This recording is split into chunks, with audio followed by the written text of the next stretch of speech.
Good morning, and as we record this Zoomcast, it's 4th of July, so happy 4th of July, and I've already wished my daughter a happy 4th of July birthday, so get that out of the way here. And joining me, Bob Dorfman with Baker Street Advertising, their director of creative director, and connect with Bob a couple times a year to talk about the world of contracts and marketing and why a player is wearing a certain shirt and logos on baseball uniforms. Bob, thank you so much for spending some time. Happy to talk. Yeah, good. And I know you'll appreciate this, and we'll get a plug or two in for a couple of your clients, but we're sponsored by Original Joe's of Westlake. They've done a great job with the takeout. They have a little what they call their marketplace where you can take home not just ready to eat, but frozen raviolis and all that. So, and they're doing partial inside dining right now. So I know we did some work a number of years ago with the Honda dealers. That's still a big focus. And Zero do-it signing right now on any new Honda model.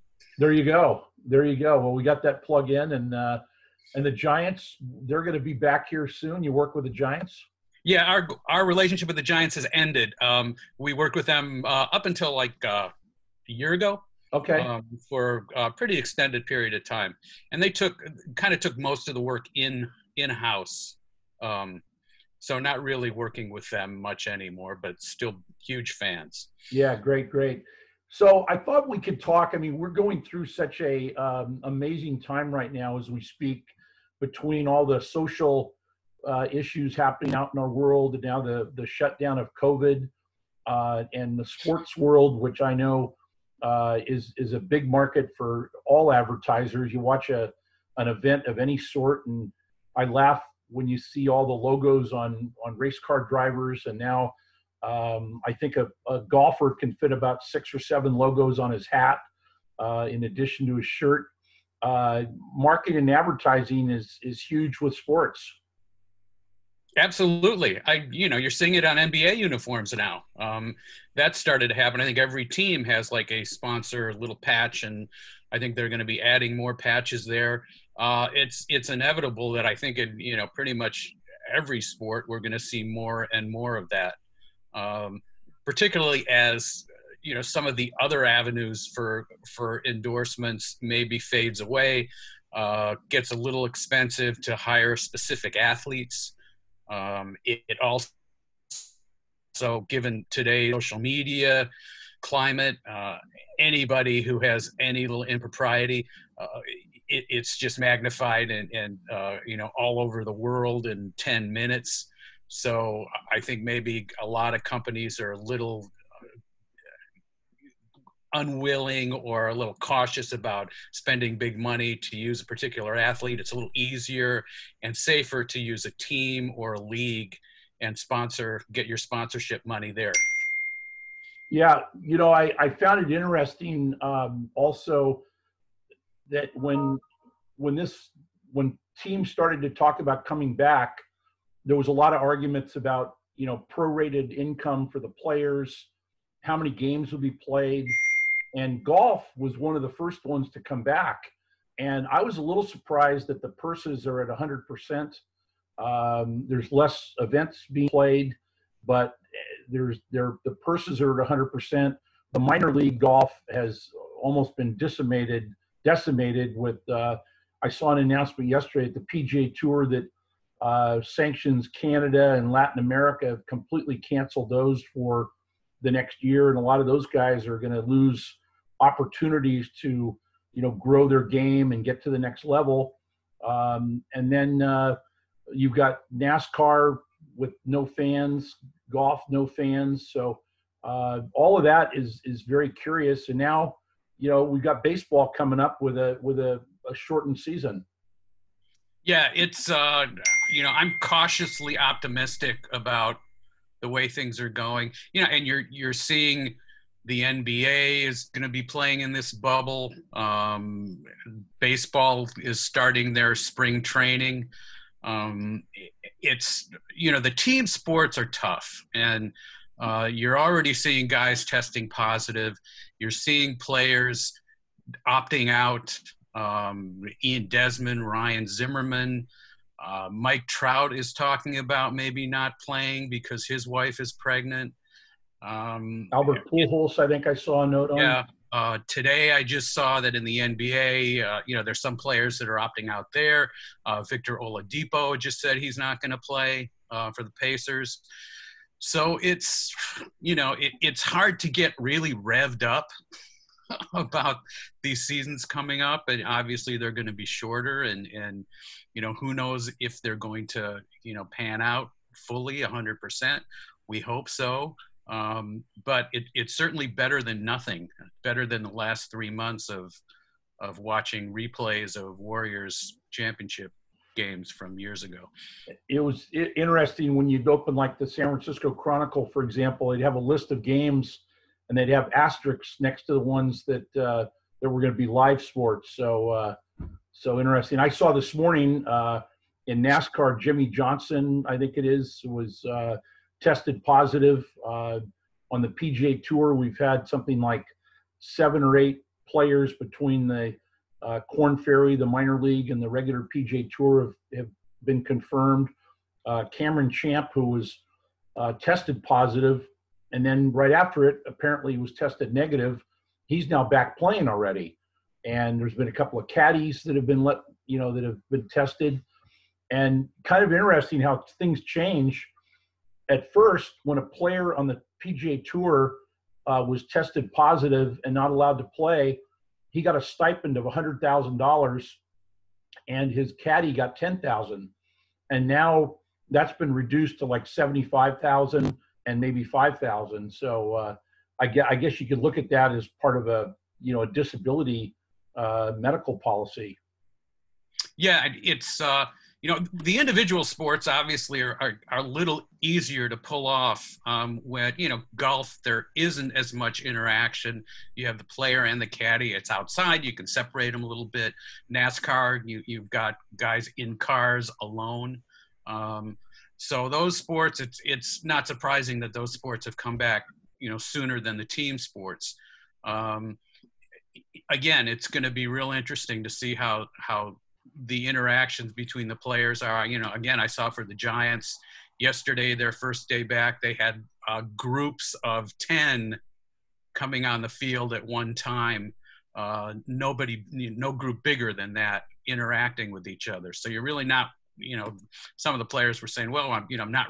Brandon Crawford, I think, was talking about the whole team's not there. I can't really hang out with everybody because we're only out there in little groups of 10. So again, it's going to be pretty fascinating to watch how this all plays out.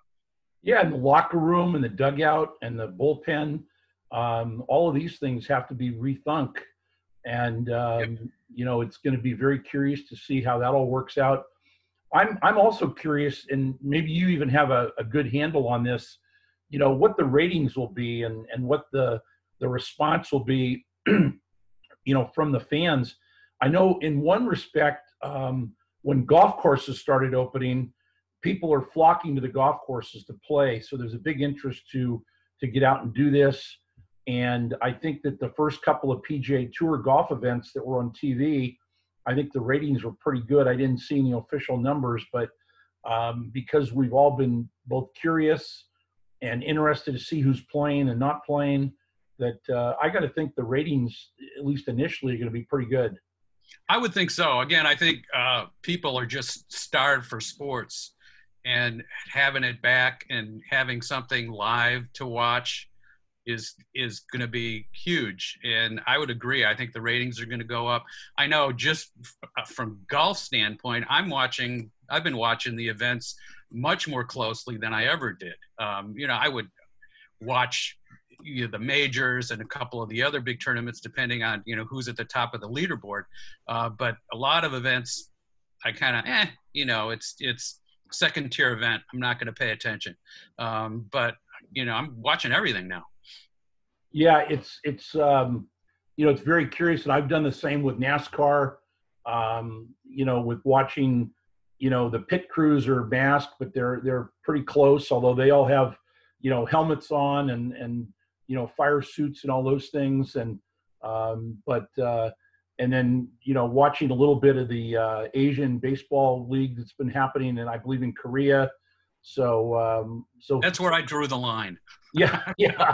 Well, you didn't want to watch Matt Williams coach. I think he's the head coach over there now. No, thank you. But I am watching a lot of soccer. I'm watching a lot of. I've been a big English Premier League fan, so it's good to see that come back. One thing that's going to be interesting to see for me is with the English Premier League how they're handling the broadcasts and all the virtual reality fans and the sound effects and the crowd noise. I know in the EPL they're using crowd noise piped in or faking it on the broadcast.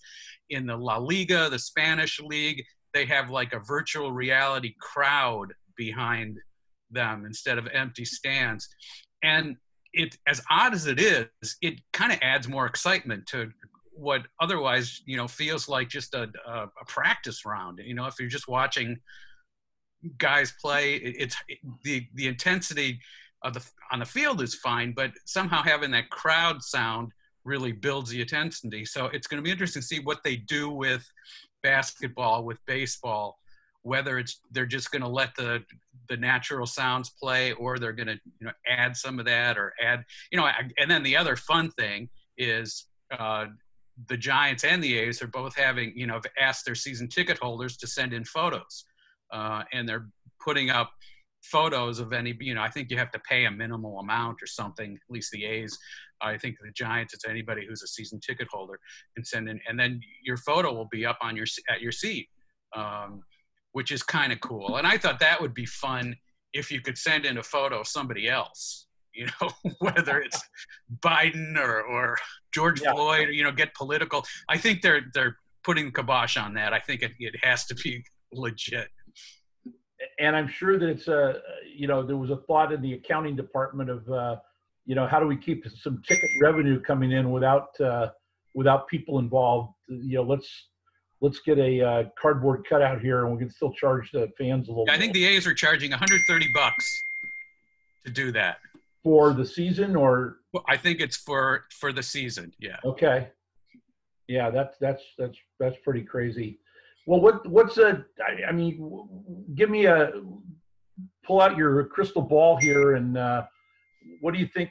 I mean, obviously we don't know what's going to happen because we don't know how long this virus is going to last. I know, locally, one thing that I'm watching closely is the PGA Championship, which is supposed to be held or is scheduled to be held in San Francisco the week of August 6th through 9. We got baseball starting. We got a football season coming up in the fall.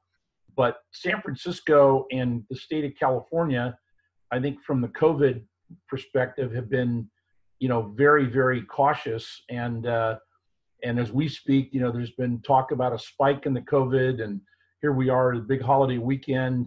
So I just hope that there isn't a detour in the road here that hits us smack in the face.